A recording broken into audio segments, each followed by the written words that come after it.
করে দেব, যাতে ঝড় না আসলে কোনো ক্ষতি না হয়। হ্যাঁ, তুমি ঠিকই বলেছো। আমি এক্ষুনি গিয়ে চঙ্গটা নিয়ে আসছি।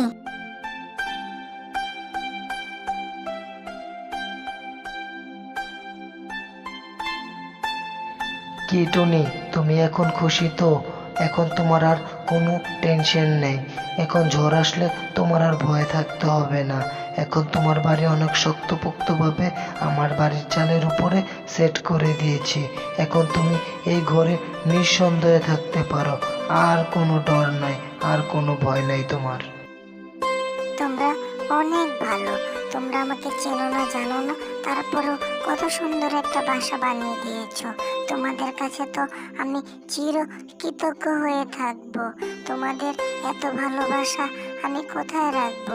আমি তো নিজেকে বিশ্বাসই করতে পারছি না। আরে